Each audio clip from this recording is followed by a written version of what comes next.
A hores d'ara, la indústria de l'entreteniment i la producció cultural s'han expandit tant que hi ha oferta per satisfer els gustos i peculiaritats de pràcticament tothom.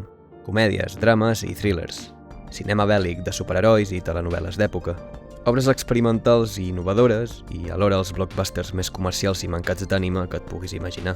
Fruit d'aquesta expansió també sorgeixen nous artistes disposats a tractar altres temàtiques i perspectives, alguns amb l'objectiu que les seves obres qüestionin les creences de la societat.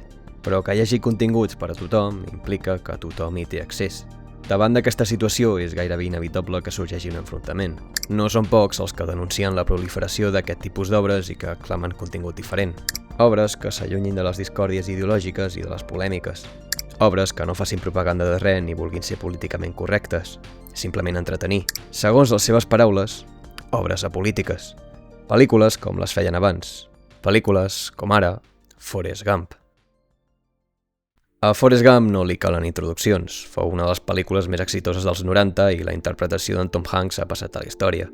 La pel·lícula és una carta d'amor als petits moments i a la senzillesa que encarna el seu protagonista. A banda, pretén ser una retrospectiva de la segona meitat del segle XX americà a través dels ulls d'en Forrest Gump, un soreny nascut l'any 1944 al qual les autoritats psiquiàtriques de l'època diagnostiquen amb una lleugera discapacitat intel·lectual. Tot i que als nostres temps segurament seria diagnosticat amb intel·ligència al límit, una mena de terra de ningú entre el que es considera l'estàndard intel·lectual i la discapacitat. El cas és que aquesta condició, afegida a l'educació que rep de mans de la seva mare soltera, li atorguen una manera molt peculiar de relacionar-se amb el món. La seva característica principal és que, a diferència de la resta de personatges, en Forrest accepta la vida tal com li és donada. Com si es tractés d'una fulla en blanc, en Forrest ni jutja pràcticament res ni ningú, ni intenta imposar el seu criteri.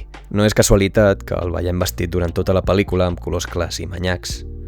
Un personatge amb aquesta premissa resulta un vehicle perfecte perquè els autors duguin a terme aquesta retrospectiva històrica de la forma més neutra possible. A través de la història d'en Forrest Gump ens mostren esdeveniments de la història del país com ara el racisme i la segregació, el sexisme i la violència masclista o l'esclat de la guerra del Vietnam i l'imperialisme nord-americà, però sempre sense fer cap valoració i de forma breu. Abans que puguem endinsar-nos al moment i emetre el nostre propi judici, la pel·lícula ja ha saltat una altra escena o esdeveniment històric. És evident que els autors no volen jutjar el passat, únicament mostrar-lo. Un altre exemple d'això és com es tracta la guerra del Vietnam. Si us hi fixeu, les escenes mostren sempre els soldats americans.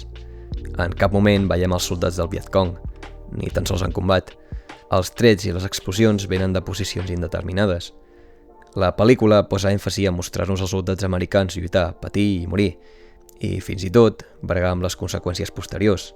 El mateix Tom Hanks digué a una entrevista que van mostrar Vietnam com allò pel qual aquests paios van passar, independentment de si estava bé o malament. Van mostrar Vietnam com aquest lloc terrible, com aquesta cosa horrible que va passar a aquests nanos en concret. La música és una altra eina que reforça aquesta idea tan expositiva del passat. La pel·lícula recorre constantment a cançons famoses de l'època, des de l'Elvis fins al dad rock de finals dels 70, a banda que, clarament, serveixen per a contextualitzar les escenes i ajudar a mostrar el pas del temps, ja que els actors no envelleixen. I que en Tom Hanks no envelleixi em resulta molt apropiat perquè en Forrest Gump és un personatge pràcticament pla durant la major part de la pel·lícula. Ja he dit abans que en Forrest accepta la vida tal com és. Doncs això es tradueix en què fa absolutament tot el que la resta de persones li manen. Si a en Forrest li diuen que corri, ell corre. Si li diuen que agafi la pilota i corri cap a l'altra banda del camp, en Forrest agafa la pilota i corre fins a l'altra banda del camp. Si li diuen que s'uneixi a l'exèrcit, en Forrest s'uneix a l'exèrcit. Si li diuen que munti un M14 peça per peça, en Forrest el munta. Si li diuen que no perdi la pilota de vista, en Forrest no la perdrà de vista. Si li diuen que es torni un empresari de la pesca del marisc, en Forrest ho fa. I si una carta li diu que vagi a X lloc, en Forrest va a aquell lloc. De fet, quan algú li pregunta res, no respon amb un sí o amb un no. Respon amb un ok. Una manera prou subtil d'expressar que no hi ha desig ni aprovament a les seves accions. Més aviat conformitat.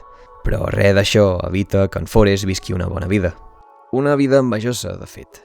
Cap a la segona meitat de la pel·lícula, en Forrest aconsegueix complir la promesa d'en Baba, esdevenir milionari, ajudar el tinent Dan a trobar la pau i tornar-se un filàntrop. Una vida tan exitosa que costa pensar que ningú el reconegui. La gent s'adreça a ell com una persona qualsevol, no com en Forrest Gump, l'heroi de guerra, o com el Forrest Gump, el campió olímpic, ni com a Forrest Gump, el magnat del marisc. I això no és cap buit del guió.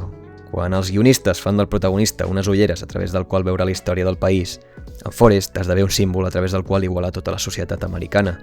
És per això que forma part o directament provoca tants episodis històrics del país, com ara la segregació racial, l'escàndol del Watergate o la fundació d'Apple. Tant és així que en Forrest torna del Vietnam com un heroi condecorat pel president, però també participa a una protesta en contra de la guerra. Dos episodis contradictoris, però als quals en Forrest participa perquè la societat americana forma part d'aquests fets col·lectius. En fi, que en Forrest ha viscut una vida molt plena. Però, tot i així, hi ha alguna cosa que no se sent del tot bé. Malgrat tot, al Forrest li falta quelcom. És en aquest moment que en Forrest comença a córrer sense rumb arreu tot el país. Aviat, la seva marató apareix a tots els noticiaris i en Forrest torna a esdevenir una figura pública. Aquesta vegada, realment, més que això, en Forrest esdevé un referent per a les persones, un símbol d'esperança. Tant és així que desenes de persones s'uneixen a la seva marxa. Molts d'altres arriben a ell per a demanar-li consell. En cert moment, un grapat de periodistes es repleguen al seu voltant amb la intenció de saber per què fa el que fa. I la seva resposta és tan directa com honesta. Aquest és un punt d'inflexió a la vida d'en Forrest perquè, per primera vegada a la vida, el veiem fer res perquè li ve de gust. Recordeu allò que he dit sobre els colors de la seva roba? Doncs en Forrest dona tret de sortida a aquesta marxa posant-se una gorra vermella al cap. De fet, més tard, aquest vermell s'encomana a la resta de la seva indumentària. No és casualitat, el vermell és el color que associem a la passió i que, per tant, simbolitza el seu canvi de mentalitat. Poc després, la Jenny i en Forrest es casen i quan ella li pregunta pel que ha viscut durant tots aquests anys, la pel·lícula decideix mostrar-nos això.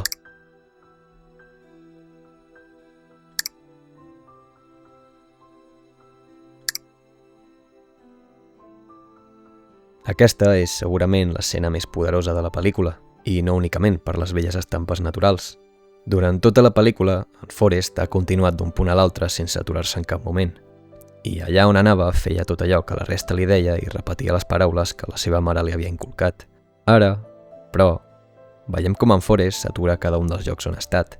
I veiem com aquesta persona que durant gairebé tota la pel·lícula ha semblat un recipient buit, que només era allà perquè nosaltres veiéssim allò que els autors pretenien, ha estat viu i conscient durant tot aquest temps. Que entén el món que l'envolta, a la seva manera, però ho fa. Que té una opinió pròpia de les coses, que és capaç de valorar la bellesa i els moments, que és tan humà com tu i com jo. El darrer punt d'inflexió del personatge es dona a la seva boda amb la Jenny. La pel·lícula finalitza amb un Forrest Gump que, després de passar tota la pel·lícula sense cap objectiu ni projecte vital, decideix que formar una família serà el seu propòsit. I ho farà perquè així ho vol.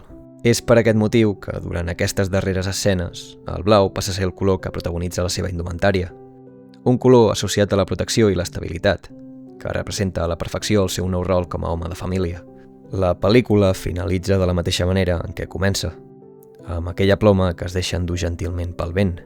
De la mateixa manera que la ploma, en Forrest ha passat la seva vida deixant-se endur, sense oposar resistència, i és precisament gràcies a això que la seva vida ha estat feliç i satisfactòria. Fins i tot, al final, la vida li ha donat l'amor de la Jenny, allò que portava tants anys anhelant, i tot i que ella mori poc després, l'amor entre ambdós sobreviurà a través d'un fill. And the Oscar goes to Forrest Gump. Eric Roth for Forrest Gump. Arthur Schmidt for Forrest Gump. Oh, for Forrest Gump. Robert Zemeckis for Forrest Gump. Tom Hanks and Forrest Gump. Forrest Gump ha passat a la història com una de les pel·lícules més maques de tots els temps. I aviam, la història ho és, això està clar. Però més enllà d'això, la pel·lícula arriba al moment correcte. Els 90 van ser uns anys complicats. La fi de la Guerra Freda donà una certa sensació de vertigen. S'estava vivint en directe la fi d'una època, però també d'alleujament i esperança per un futur millor. L'amenaça de la guerra nuclear havia estat esquivada. El capitalisme s'erigia com a únic model possible i els enemics de la democràcia i el món lliure es traslladaven de l'Europa soviètica a l'Orient Pròxim. Enmig d'aquesta efervescència política, el grunge i la música alternativa dels 90 posaven veu a tota una generació. Una generació de joves farta de l'optimisme buit dels 80 i disposada a parlar de la realitat que la televisió familiar i la música pop ignoraven. Tot això, mentre l'arribada d'internet a les llars i d'una tecnologia que semblava alienígena, convidaven a fantasejar amb una vida de confort, de luxes assequibles i de societats futuristes. El cinema de l'època també va veure aparèixer nous artistes que exploraven el mitjà a través d'altres ritmes i perspectives. Directors i guionistes que es volien allunyar dels blockbusters i els tons despreocupats que tant havien caracteritzat la dècada anterior. Amb tot això de fons, la generació del baby boom va patir un episodi de nostàlgia col·lectiva al qual Forrest Gump apela clarament. El ritme de la pel·lícula, l'ús de la cultura popular i els horitzons socials dels personatges estan evidentment pensats per a satisfer les expectatives d'un ciutadà nord-americà promig nascut entre el 46 i el 64. Sense explotar aquesta nostàlgia generacional, la pel·lícula clarament no hauria estat l'èxit que va ser. Ara bé, què hi ha d'això que sigui política? És això també el que explica l'èxit de la pel·lícula? Doncs deixa que et digui que, d'entrada, Forrest Gump, de polític, no en té res. Com ja he explicat, la pel·lícula mostra constantment episodis històrics carregats de gran contingut polític, però ho fa de forma tan breu i expositiva que no deixa espai per extreure'n cap conclusió. Però és que, de fet, això és una decisió política. La pel·lícula fou estrenada l'any 1994, any en què es produí l'anomenada Revolució Republicana, una campanya de propaganda liderada pels republicans que denuncia la desaparició dels valors tradicionals com a origen dels conflictes socials d'inicis dels 90. I els republicans van agafar aquesta pel·lícula com a exemple del que havien de ser aquells valors i ideals que en teoria estaven desapareixent. Amb això no vull dir que l'objectiu dels autors de la pel·lícula fos fer propaganda. A entrevistes, ells mateixos afirmen que no pensen que Forrest Gump sigui una pel·lícula conservadora o liberal. Però, fossin quines fossin les seves intencions, per als conservadors resulta molt convenient mostrar tants fets polítics de la història recent de forma neutra i breu.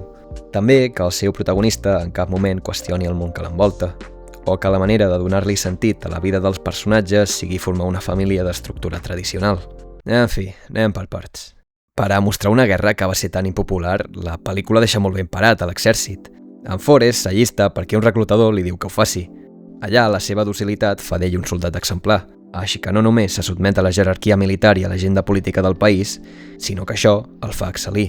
El veiem jugar-s'hi la pell per a rescatar els seus companys i, fins i tot, disparar una arma, tot i pensar que algú el va mossegar el cul quan una bala el va impactar. Fa tot el que s'espera d'ell i, tot i que la guerra li hagi tret coses, la vida del seu millor amic, les cames al tinent Dan i molt de temps allunyat dels seus éssers estimats, en cap moment protesta ni sent que tot hagi estat injust. Cal que expliqui les implicacions que hi ha al fet de mostrar com el soldat ideal a una persona que no oposa cap tipus de resistència i fa tot allò que se li mana. El discurs d'en Forrest a l'acte protesta és silenciat, però es van molestar a escriure el discurs al guió i, si el llegim, l'únic que deia és que a la guerra la gent mor i això és dolent. Una lliçó totalment superficial amb què el militar més bel·licista estaria d'acord. Fins i tot, la seva mare, que se'ns és presentada com a afectuosa i sobreprotectora, mostra orgull i satisfacció quan el govern condecora en Forrest. El mateix govern que va enviar el seu fill a matar o morir a milers de quilòmetres de distància, però en cap moment se la veu neguitosa o ressentida, tot i, de nou, ser presentada com un personatge sobreprotector amb el seu fill. La representació que la pel·lícula fa de la contracultura dels 60 també està carregada de política. La Jenny i en Forrest mantenen vides paral·leles. Ella s'uneix al moviment hippie i hi ha una lluita per un món millor, i acaben dinsant-se en un espirall de drogues i promiscuitat. Mentre que en Forrest es passeja per l'Amèrica de la segona meitat del segle XX sense qüestionar res del que troba, fet pel qual acaba esdevenint un heroi de guerra, campió de futbol americà a la universitat, campió olímpic de ping-pong, empresari d'èxit i multimilionari. Arribats a aquest punt, em costa creure que sigui casualitat que el personatge que representa la rebel·lia i la contracultura hagi viscut una infància d'abusos per part del seu pare, i que el personatge que fa allò que tothom li mana i que accepta les coses tal i com són, assoleixi l'èxit i una vida plena. Sembla que els autors ens vulguin dir que la vida li dona a tothom el que mereix, que no lluitem, que si acceptem les coses tal i com són, serem feliços. I després està el fet de mostrar els panteres negres com aquests radicals, violents i amb discòrdia amb el món. L'únic pantera negra que parla és el personatge més estricte i radical de la pel·li, fins i tot més que el sergent que instrueix l'unitat d'en Forrest. I no només això, sinó que a més toleren un maltractador entre les seves files. Per a ser una pel·li que es defineix com a apolítica, la veritat és que la seva visió al respecte és bastant explícita. Un dels altres aspectes amb més càrrega política rau a la relació entre la Jenny i en Forrest. El crític de cinema Roger Ebert, després de veure la pel·lícula, afirma que la relació entre la Jenny i en Forrest és un símbol de la reconciliació americana, de la reconciliació entre aquells que es van llançar a les files del moviment hippie i la revolució sexual i entre la resta de la societat. La reconciliació, però, no és un punt mig entre aquestes dues Amèriques. Quan la Jenny i en Forrest acaben junts, és la Jenny qui accepta en Forrest, que sempre havia estat enamorat i fidel a ella. Fins i tot es va mantenir verge durant tot aquell temps. mentre ella es llançava als braços d'altres homes. De fet, en Forrest s'adhereix molt als rols de gènere tradicionals. Vull dir, durant tota la pel·li se'ns mostra que no té ideologia, però no s'ho pensa ni un segon a l'hora de recórrer a la violència si algú abusa de la Jenny. En fi, que la Jenny i en Forrest es casen a l'estil tradicional, amb un cura. És en Forrest qui proveeix una casa per a tots dos i la família que formen parteix del clàssic model nuclear. La Jenny, fins i tot, renuncia al seu estil estètic i comença a vestir com l'estereotip d'una tradwife dels anys 50, tot i ser l'any 81. Aquesta mena de reconciliació és més un perdó que no pas un acord entre ambdues parts, com l'ovella esgarriada que torna a la cleda. Com ja he dit, tot i voler ser una obra apolítica, Forrest Gump s'envolta constantment de política. No m'estranya que els conservadors s'emmirallessin tant a aquesta pel·lícula. I, de nou, estic segur que aquesta no era la intenció dels autors. Steve Tisch, productor de la pel·lícula, afirma que Forrest Gump no va de política, que va de respecte, humanitat, tolerància i amor incondicional. Però siguem honestos, aquestes són paraules totalment desvirtuades en què tothom hi pot connectar perquè, al final, cadascú li posa el seu significat. Jo no puc evitar preguntar-me quin respecte i humanitat va haver a la guerra del Vietnam i quina tolerància i amor incondicional hi hagué a la segregació racial. Quan la pel·lícula no jutja aquests fets, realment s'està posicionant, ja que els il·lustra com a fets objectius, sense cap valor afegit, amb una cinematografia plana i formal, exempts de qualsevol revisió crítica, els normalitza. Fins i tot l'ús de la música reflecteix això. Aquells temes tan mítics dels 50, 60 i 70 introdueixen les escenes i les contextualitzen, però no hi afegeixen res, ni el to ni el subtext. La primera escena a Vietnam obre amb Fortunate Son, de Creedence Clearwater Revival, una cançó protesta que parla sobre com només els pobres són reclutats per anar a la guerra, però el seu ús i exposició constants durant anys l'han desproveït del seu significat original i ara només val per a confirmar-te que, si no en tenies prou amb el napalm calcinant jungles senceres i els soldats yanquis cridant que si Charlie això i Charlie allò, efectivament, som a la guerra del Vietnam. Bé, ja he dit abans que penso que els autors volien fer servir la història d'en Forrest Gump per a igualar tota la societat americana, i estic segur que ho van fer amb bones intencions. Però aquesta visió no només està lluny de ser apolítica, sinó que simplement no és honesta. És cert que hi ha experiències col·lectives que compartim entre tots. Això és tan real aquí com a Amèrica, però no tothom pren el mateix paper a aquestes. La segregació racial no pesa igual sobre un blanc que sobre un negre. La guerra del Vietnam no pesa igual entre els fills dels pobres que foren enviats a matar i morir que entre els fills dels rics que es van saltar el cervell, ni sobre els que foren enviats a primera línia i els que seien còmodament als despatxos i les juntes. Com podem estar d'acord en que hi ha uns fets col·lectius que es defineixen si no acceptem les responsabilitats i rols que cadascú hi va tenir? Ja no es tracta de ser polític o no, perquè, spoiler, tot acte és polític. Es tracta d'observar el nostre passat amb honestedat. L'excusa de no voler reobrir ferides és falsa perquè realment aquestes ferides encara no han cicatritzat. Potser fa dècades que la segregació racial als Estats Units fou abolida, però el racisme segueix viu de diferents maneres. I tot i que la guerra de Vietnam ja sembli enterrada, el govern dels Estats Units ha seguit declarant guerres i exercint la violència arreu del món per assegurar els seus interessos. Desconfieu de tot aquell que vulgui obres no polititzades. Qui es pot permetre no voler parlar de política ho fa perquè l'estatu quo polític el beneficia. I tota obra que vulgui ser conseqüent amb allò que pretén representar ha d'acceptar el contingut polític inherent a ella mateixa, independentment de la seva intenció. Recordeu tot el que he explicat. Tot el que envolta aquesta pel·lícula, des de la seva gestació fins a allò que explica i la seva recepció posterior, estan impregnats de política. Al final, va ser la política la que ens va portar on som ara, i serà la política la que ens porti a la nostra propera destinació. En fi, si la conclusió de Forrest Gump és que hem d'acceptar tot allò que som per a trobar la pau, la meva és que allò que hem d'acceptar és que som criatures polítiques, i fer-ho és el primer pas si allò que pretenem assolir és alguna cosa semblant a la pau.